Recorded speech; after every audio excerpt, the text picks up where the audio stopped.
네, IT로 보는 세상 이슈 수다. 이 시간은 김덕진 IT 커뮤니케이션 연구소 소장과 함께합니다. 안녕하십니까? 네, 안녕하세요. 반갑습니다. 김덕진입니다. 네, 지난 시간에 노벨 화학상, 물리학상까지 수상한 AI 기술에 대해서 얘기를 해주셨다고 얘기를 들었습니다. 네. 아무래도 이제 청취자분들에게 이 연장선상에서 한번 이야기를 이어가야 되기 때문에 네. 복습이 조금 필요할 것 같아요. 네, 그렇죠. 그러니까 워낙 이제 우리나라 입장에서는 한강 작가께서 이 노벨 문학상을 타신 게 너무 놀라워서 네. 이 소식이 약간 묻혔었어요, 오히려. 근데 이제 이 AI 쪽하거나 IT 쪽 있는 사람들은 이게 상당히 놀라웠던 이유가 뭐냐면 예. 노벨 화학상과 노벨 물리학상이라고 하는 건 생각해 보시면 아주 전통적인 학문들이잖아요. 네. 그런데 이번에 둘 다 공동 수상을 했거든요. 근데 이번에 노벨 화학상 같은 경우는 자세히 보면 이 단백질, 그러니까 인간의 단백질에 대한 구조를 예측하는 거를 성공률을 상당히 올린 사람들이 받은 거예요. 근데 예.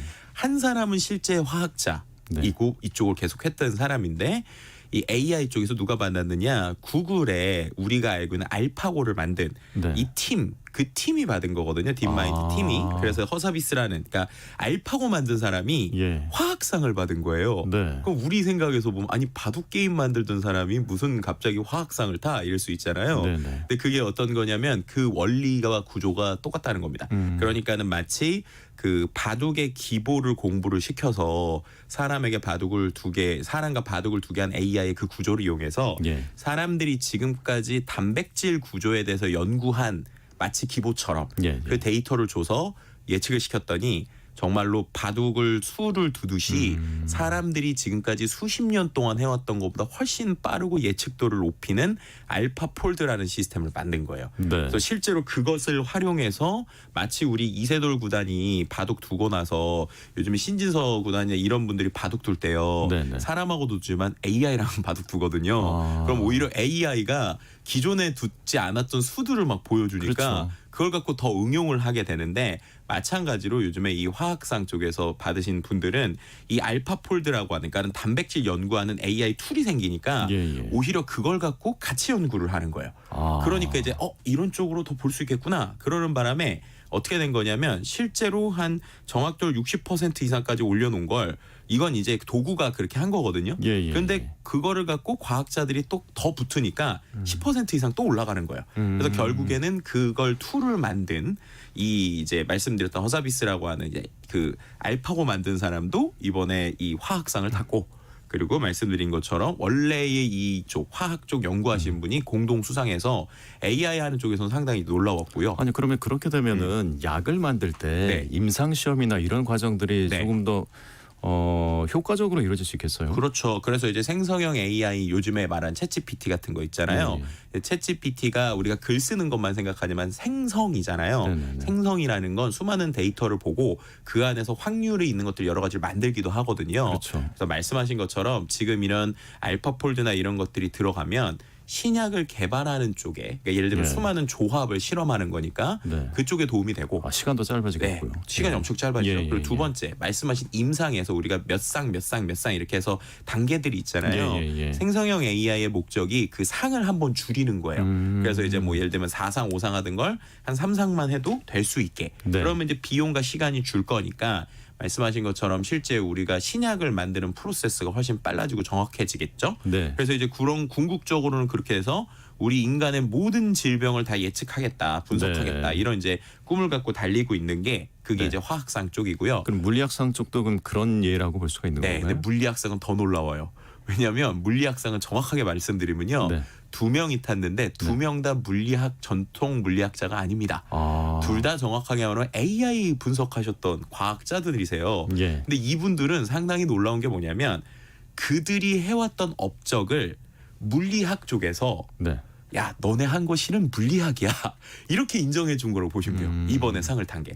이분들이 뭐 하신 분들이냐면 이 두 분은요. 기본적으로 이 물리학 쪽뿐만 아니라 이 딥러닝의 아버지로 불리는 분들이에요. 근데 이제 제프리 힌튼이나 이런 분들인데 이제 그런 분들이 1980년대부터 이 딥러닝이라고 하는 걸 연구를 한 거예요. 예. 근데 이 연구의 시작이 어떤 식이냐면 우리 뇌를 봤더니 뇌의 신경세포 뉴런이라고 하는 게 있는데 이 뉴런이 서로 간에 신경을 주고 받는 걸 컴퓨터한테 시키면 그러면 컴퓨터도 사람이 우리가 그럴 때가 있잖아요. 우리 머릿속에 내가 그거 기억이 날랑말랑 하는데 갑자기 머릿속에서 단어들이 조합이 돼서 예. 그게 진짜인 것처럼 생각나고 네. 이런 게 이제 머릿속에 뉴런이라고 하는 것 때문에 이제 일어나는 거거든요. 네. 그러다 보니까 우리 머릿속에서 생각해 보면 진짜로 내가 기억하고 있는 건 줄 아는데 착각하거나 혹은 어떨 때는 나 그거 겪어본 것 같은데 막 안 겪어보거나 이런 현상들이 생기잖아요. 예. 그게 머릿속에 단어들의 조합이 이 뉴런 끝에 막 이렇게 널려져 있기 때문이에요. 네. 근데 우리가 어떤 생각을 딱 자극을 주면 그런 것들이 합쳐져서 문장이 되는 거거든요. 네. 그러니까 우리가 그렇게 느낀 것처럼 느끼는데 그거를 컴퓨터를 연구하는 사람들이 컴퓨터의 데이터도 저런 식으로 정리를 하면 그럼 될 것 같은 거예요. 그래서 그 뉴런의 구조를 가지고 처음에 이 딥러닝이라고 하는 게 이제 시작이 된 거예요. 네. 그리고 그것을 더 연구하다 보니까 이거를 그러면 인간의 단순한 이 세포 하나가 아니라 이 뉴런들, 세포들이 연결되는 구조가 결국 뇌의 형태를 만드는데 그런 식으로 처음에는 세포 하나처럼만 이 인공지능을 디자인했는데 예. 그거를 인간의 머리처럼 여러 개를 조합한 형태를 만들어 보자. 예. 그렇게 해서 실험을 했더니 이게 1980년대 때는 그 실험이 안 됐거든요. 예. 왜 안 됐냐면 컴퓨터의 성능이 그렇게 안 올라왔던 거예요. 그러다가 요즘에 우리가 딥러닝 얘기하는 그러니까 알파고 나오는 2010년 전후부터 컴퓨터의 성능들이 엄청 좋아지고 우리가 말하는 빅데이터, 클라우드 이런 게 되니까 네. 그들이 1980년대부터 될 거라고 생각해도 계속 연구를 했거든요. 근데 그 연구에선 계속 안 되니까 사기꾼 소리를 듣던 사람들이 네. 컴퓨터가 되니까 돼. 봐봐. 인간의 뇌랑 컴퓨터가 결국 성능이 좋아지니까 인간의 두뇌가 워낙 뛰어나서 그랬었을 뿐이지 컴퓨터의 성능이 좋으니까 되는 거야 라고 한 거예요. 그랬더니 물리학 쪽에서 딱 보니까 쟤네가 연구한 방식이 물리학이네? 그러면 지금 이게 결국 챗GPT나 이런 걸 다 만든 거거든요. 예. 그러니까 이제 전 세계가 다 인공지능 열풍이잖아요. 그러니까 이제 노벨 쪽에서 노벨 이제 물리학상을 이제 그 주시는 쪽에서 네. 그래 이 모든 원리의 시작은 결국 물리학이야.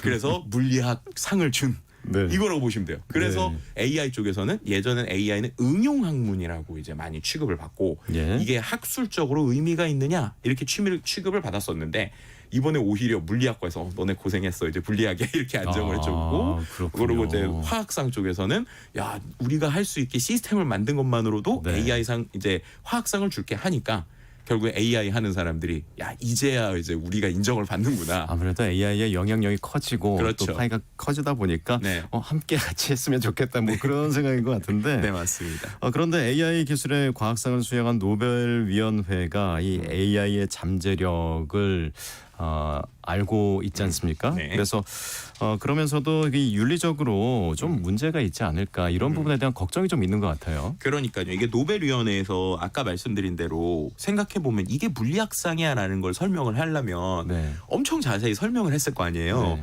그래서 그 어느 때보다 보통은 뭐 예를 들면은 만약에 소설 이제 이번에 문학상을 타면 이런 이유 때문에 문학상을 탔어야면 되는데 네. 이번에는 AI의 원리부터 내용을 노벨 쪽에서 다 설명을 한 거예요. 왜냐하면 그래야 이게 물리학상이라는 걸 사람들이 이해를 하니까. 네. 근데 그 내용 중에 뭐가 있냐면 그러한 AI임에도 이게 위험할 수 있다. 예. 그리고 이렇기 때문에 이걸 윤리적으로 잘 사용해야 된다라는 거를 노벨 쪽에서 상을 주면서 그걸 네. 언급을 한 거예요. 그럼 그 말은 뭐냐면 AI가 사회적 윤리적 문제를 사전에 고려해야 된다 이런 걸 이제 같이 얘기를 한 거죠. 그러니까 네. AI가 실생활에 미치는 영향이 커지니까 이걸 올바르게 관리하고 규제할 방법도 반드시 마련돼야 된다. 그래야 잠재적 위험에 대한 대비가 이제 우리가 이제 부족할 수 있기 때문에 네. 이런 것들을 조심해야 된다라는 얘기를 같이 한 것입니다. 그런데 AI 연구로 노벨 물리학상을 탄 두 석학들 네. 이분들도 역시 AI의 윤리적인 문제 뭐 이런 걱정도 상당히 많이 했다고요? 그렇죠. 그러니까 앞서서 말씀드렸던 이 두 분 중에서 또 대표적인 게 제프리 힌튼 교수님인데요. 왜 이 제프리 힌튼 교수가 왜 유명하냐면 아까 말씀드린 대로 딥러닝에서 80년대부터 혼자서 계속 해왔잖아요. 예. 근데 그러면서 그들의 제자도 대단합니다. 그러니까 우리가 말한 챗 GPT를 만든 그 생각하면 우리가 보통 샘 알트먼을 많이 생각을 네. 하잖아요. 근데 실제 샘 알트먼은 비즈니스맨이고 그 뒤에 실제 기술을 잘하는 사람들이 있어요. 예. 그 사람들이 다 이 제프 린튼 교수의 제자입니다. 아. 그러니까 이제 이쪽 그리고 메타의 우리가 말하는 페이스북 메타의 AI 총괄인 얀 루쿤이라는 사람도 있는데 네. 이 사람도 이 제프 린튼 교수의 제자예요. 예. 그러니까 다 이분들이 다 하고 있는 거예요. 쉽게 네네네. 말해서. 그런데 이제 아까 이제 오픈 AI의 샘 알트먼 얘기를 했지만 샘 알트먼이 한번 오픈 AI에서 회사에서 쫓겨난 적이 있어요. 네. 뉴스에서 많이 보셨겠지만 왜냐하면 이 사람이 윤리적으로 이거를 AI를 너무 통제 없이 쓰려고 한다. 그 쿠데타를 일으켰던 사람이 아까 말씀드린 이 제프 린튼 교수의 제자입니다. 네네. 그러니까 이 사람은 AI 윤리에 대해서 걱정을 하고 있던 거예요. 근데 네네네. 이분도 결국에는 오픈 AI에서 쫓겨났거든요. 네네. 근데 그걸 보면서 이 제프 린튼 교수가 무슨 얘기를 했냐면 나는 내 제자가 너무 자랑스럽다. 그러니까 저렇게 이제 어떻게 보면 윤리 때문에 막 쿠데타를 일으킨 게 너무 자랑스럽다라고 했고 본인 역시도 원래 구글에 있었거든요. 예. 근데 구글이 실제로 이 팀을 인수하려고 회사를 인수했어요. 그래서 한 네네네. 4명 정도를 그냥 사람을 스카우트하려고 거의 수천억을 써가지고 이 제프 린튼 교수를 구글로 데리고 온 거예요. 그래서 네. 지금까지 연구를 10년 이상 했는데 제프 린튼 교수가 구글 이제 위험하다. 이거 안 된다. 그러니까 위험해 이렇게 하면 진짜로 사람을 해칠 수 있는 아니면 사람보다 더한 윤리적인 문제가 있는 AI가 생길 수 있다라는 걸 본인이 주창하면서 예. 본인이 구글에서 나왔어요. 그리고 나서 오히려 자기가 연구를 하면서 지금까지 무슨 얘기를 했냐면 내가 이렇게 연구를 해온 걸 요즘엔 때로 후회한다라는 얘기를 합니다. 왜냐하면은 이게 생각보다 자기가 생각한 것보다 너무 비즈니스적으로 커지기도 하고 이게 윤리적으로 문제가 있을 수 있다는 생각을 하는 거예요. 그래서 이번에 노벨 물리학상을 타시기 전에도 계속 한 1년 동안 이분이 계속 해온 건 AI 연구보다는 AI에 대한 경고를 하는 얘기를 계속 하고 다녔어요.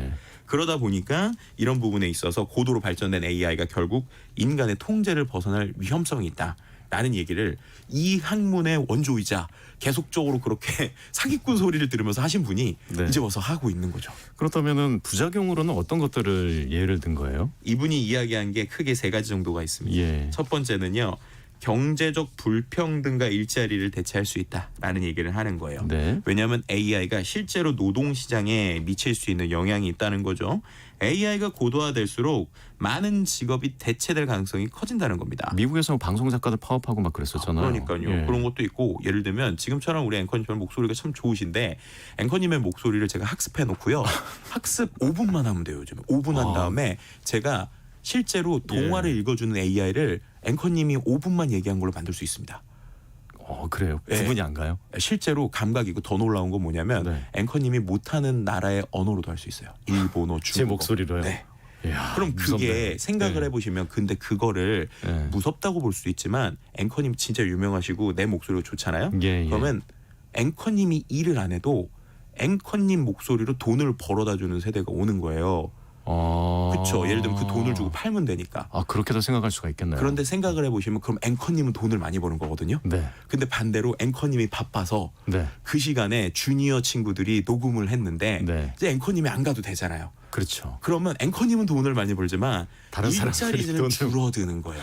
그렇게 되겠네요. 이게 아까 말한 경제적 불평등이 생긴다는 게 바로 이 포인트인 겁니다. 그러니까 네. 이게 일자리를 대체한다는 게 AI가 모든 일을 대신한다가 아니라 결국 능력 있는 한 사람의 영향력이 훨씬 커질 수 있다는 거예요. 예. 그럼 그런 관점에서 AI가 고도화될수록 직업이 대체된다는 건 직업 자체가 없어진다는 게 아니라 특정 직업에 물리적인 사람이 몇 명만 없어도 될 수 있다는 거예요. 네, 그럼 이제 네. 거기에 있어서 일자리 감소, 그다음 경제적 불평등이 커질 수 있다는 거죠. 네. 그럼 이건 뭐랑 비슷한 거냐? 마치 일타 강사들 학원에서도 예전에 오프라인에서는 강의를 어쨌든 한 사람이 할 수 있는 게 적으니까 뭐 예를 들면은 뭐 이런 우리가 말하는 광화문 뭐 아니면 대치동 이런 데서 강의를 해도 이 사람이 받을 수 있는 강의의 수가 적었잖아요. 그렇죠. 그러니까 이 사람이 돈을 벌어도 딴 강사들도 있었는데 네. 인터넷 강의가 생기니까 네. 지금은 돈을 벌잖아요. 그러니까 이런 사람들이 막 돈을 막 말도 안 되게 엄청 많이 벌잖아요. 벌죠. 네. 예. 그런 격차 같은 게 AI 때문에 생길 수 있다는 거예요. 그렇군요. 그래서 그 부분이 경제적 불평등과 일자리를 대체할 수 있기 때문에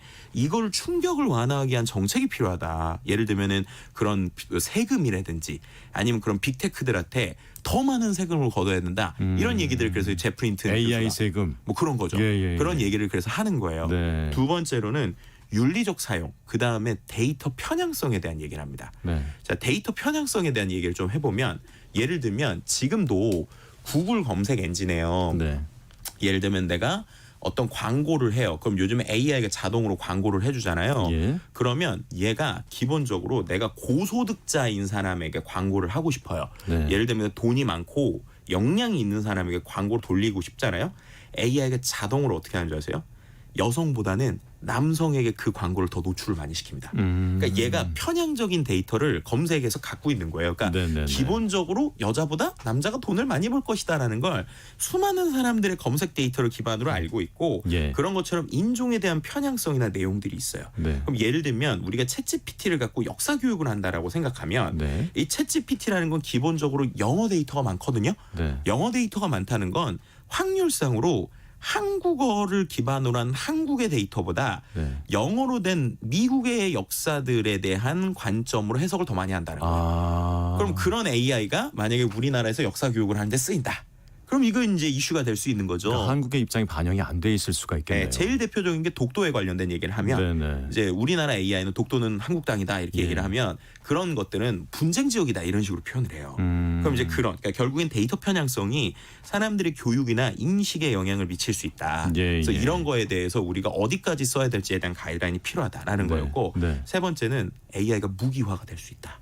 전쟁에도 쓰일 수 있다. 그렇죠. 군사 및 또 정치적 도구로도 쓰일 수 있다는 거예요. 네. 예를 들면 지금도 이미 그런 게 벌어지고 있죠. 정치적인 도구 뭐 딥페이크 이런 거 많이 나오잖아요. 딥페이크도 딥페이크지만 저는 AI의 제일 큰 것 중에 하나는 알고리즘이라고 생각하거든요. 네. 요즘에 유튜브나 소셜미디어 보면 사람들이 양쪽의 의견을 어느 순간부터 안 듣게 됐잖아요. 자기가 좋아하는 것들만 어느 순간부터 계속 나오더라고요. 그렇죠. 예. 그럼 거기서 말하는 좋아하는이라는 게 아주 재밌는데요.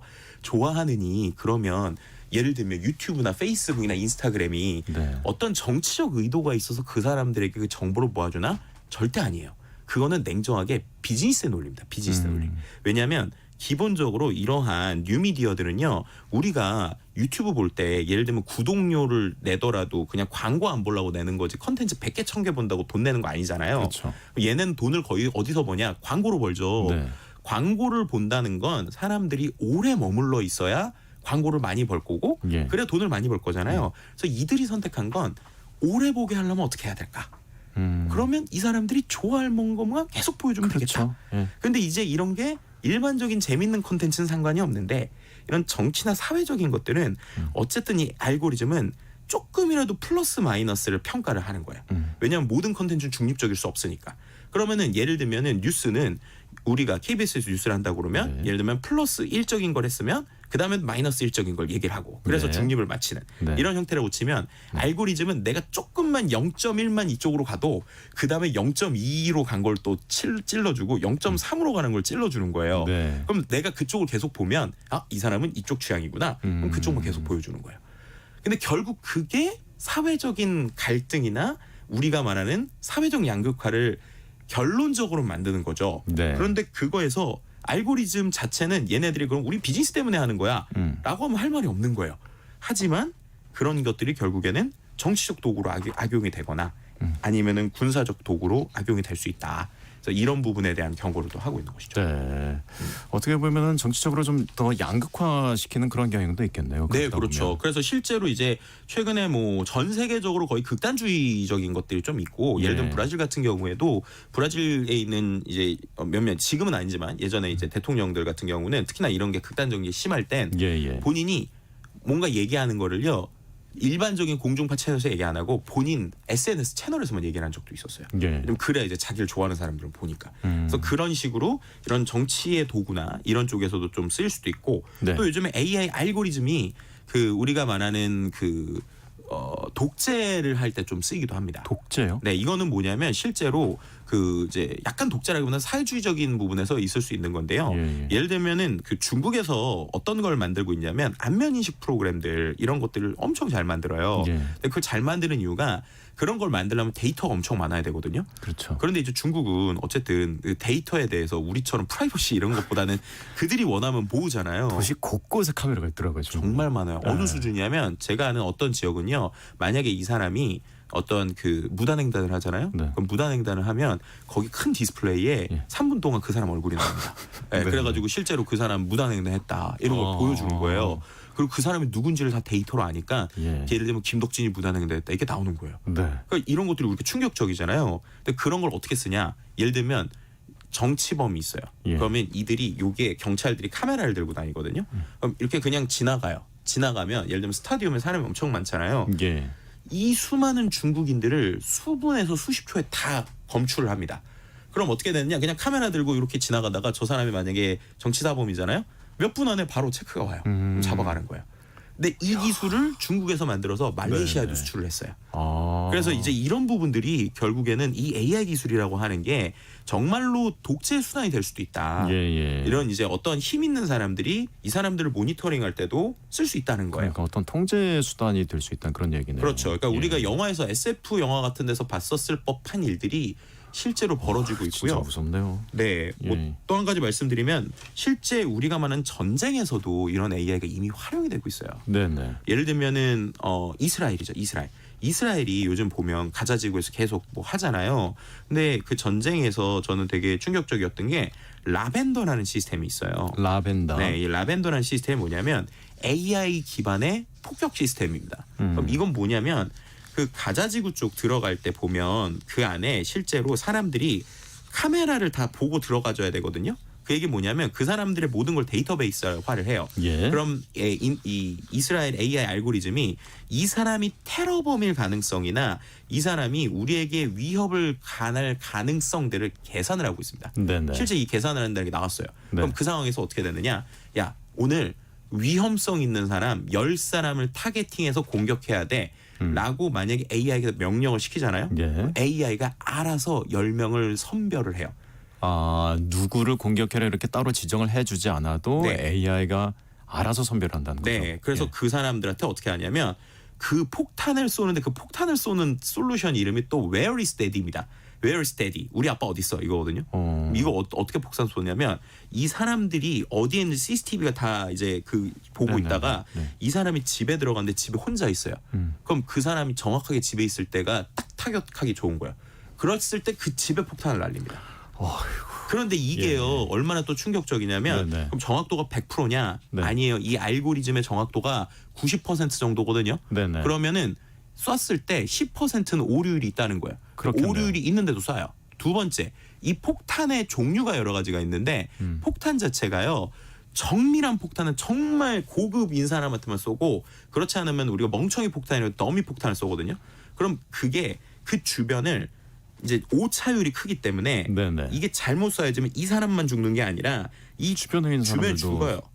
근데 그게 이미 알고리즘이 기본적으로 자기가 한 사람을 폭탄을 쐈을 때 주변에 이게 수치가 나왔거든요. 17명에서 19명까지는 괜찮다라고 하는 게 알고리즘에 들어있는 거예요. 그러면 정확하게 떨어져도 그 주변에 17명에서 19명이 이제 의미 없는 그러니까 거기에서 이제 이제 어떻게 보면 무고한 사람이 같이 죽어도 승이 나는 거예요. 근데 거기에 오차율 10%, 또 거기다 폭탄. 그러니까는 그게 하나 떨어졌을 때 그 주변에 수십 명, 수백 명이 죽는 거죠.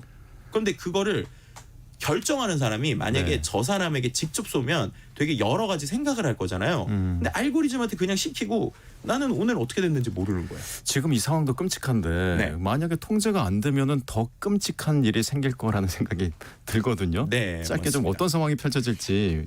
지금 이제 그런 겁니다. 예를 들면은 이미 F-16에 자율주행이 돼요. 그래서 이미 이번에도 미국에서 국방부 장관급이 탔거든요. F-16이 자율주행이 되는데 공격 버튼은 사람이 누르는 거예요. 근데 그것도 나중에 통제가 안 된다. 그러면 이미 자율주행이 되거든요. 공격 버튼을 통제권을 만약이라도 AI가 가져간다. 그러면 이제 우리가 정말 영화에서 일어난 일이 일어날 수 있는 거죠. 그렇군요.